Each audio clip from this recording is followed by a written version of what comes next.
Assalamualaikum warahmatullahi wabarakatuh. Kembali lagi di channel Marsa Supiakto.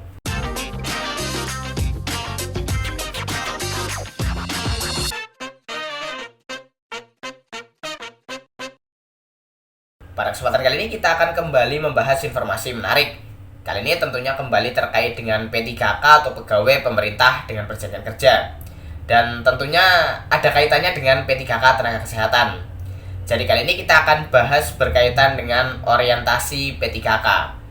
Jadi pada bulan Mei ini tentunya sudah banyak para P3K nakes formasi tahun 2022 yang sudah mulai bekerja, sudah mendapatkan SPMT, surat pernyataan melaksanakan tugas, dan tentunya segera mendapatkan gaji dan tunjangan ya, atau hak-hak sebagai seorang P3K tenaga kesehatan. Dan ada kewajiban yang harus dipenuhi oleh seorang P3K, yaitu mengikuti orientasi. Bisa dikatakan orientasi ini sama halnya dengan latsar bagi seorang CPNS. Tetapi orientasi ini dilaksanakan secara singkat. Dan kali ini kita akan coba bahas berkaitan dengan keputusan Lembaga Administrasi Negara nomor 289 tahun 2022 tentang pedoman orientasi P3K yang di dalamnya memuat seluruh ketentuan berkaitan dengan pelaksanaan orientasi P3K. Untuk itu bagi yang penasaran, simak terus. Oke, bismillahirrahmanirrahim, langsung saja kita mulai. Jadi inilah keputusan Lembaga Administrasi Negara nomor 289 tentang pedoman orientasi pegawai pemerintah dengan perjanjian kerja ya, tahun 2022. Dan yang saya tahu, keputusan LAN ini masih digunakan sebagai pedoman orientasi P3K ya.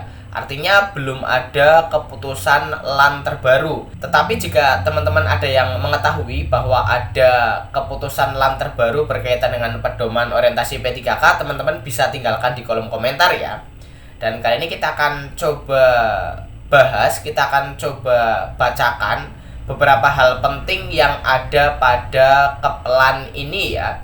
Jadi tentunya seorang P3K wajib melaksanakan atau mengikuti orientasi P3K, sama halnya dengan CPNS yang wajib mengikuti latsar. Tetapi orientasi P3K ini dilaksanakan secara singkat ya, berbeda halnya dengan latsar yang tentunya dilaksanakan dengan waktu yang lebih lama.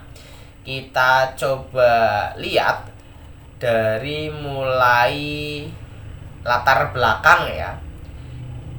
Ini selain pengembangan kompetensi, jadi program orientasi ini dilaksanakan dengan tujuan kompetensi ya, atau pengembangan kompetensi bagi P3K.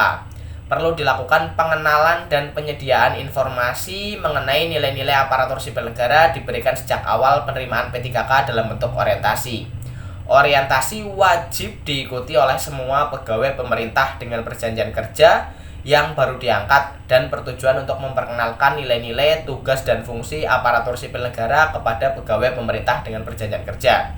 Orientasi ini penting dilakukan mengingat latar belakang pegawai pemerintah dengan perjanjian kerja yang berasal dari non-aparatur sipil negara tentunya memerlukan pemahaman tentang nilai dan fungsi aparatur sipil negara sebelum terjun ke lingkungan birokrasi pemerintahan. Kemudian yang penting lagi, ini terkait dengan struktur kurikulum ya. Yang pertama ada kurikulum pengenalan fungsi dan tugas ASN, dari mulai agenda sikap perilaku bela negara, agenda nilai-nilai dasar ASN, agenda kedudukan dan peran P3K untuk mendukung terwujudnya smart governance sesuai dengan ketentuan peraturan perundang-undangan. Dan kurikulum yang kedua adalah kurikulum pengenalan nilai dan etika pada instansi pemerintah. Jadi ada dua kurikulum yang harus dipelajari oleh seorang P3K. Kemudian ini ada materi orientasinya ya, dari kurikulum yang pertama dan kurikulum yang kedua. Kemudian ini juga ada ringkasan materinya. Teman-teman juga bisa pelajari sendiri berkaitan dengan keplan ini. Kemudian yang penting juga ada pada pelaksanaan ya. Kita coba lihat.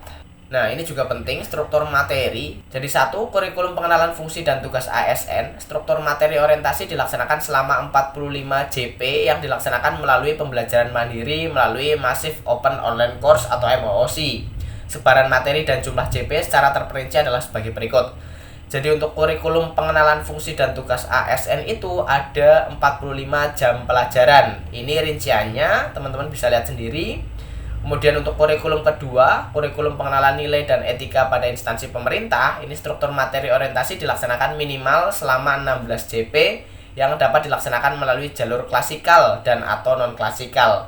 Lembaga penyelenggara pengembangan kompetensi dapat menambahkan JP sesuai dengan kebutuhan orientasi. Sebaran materi dan jumlah JP secara terperinci adalah sebagai berikut.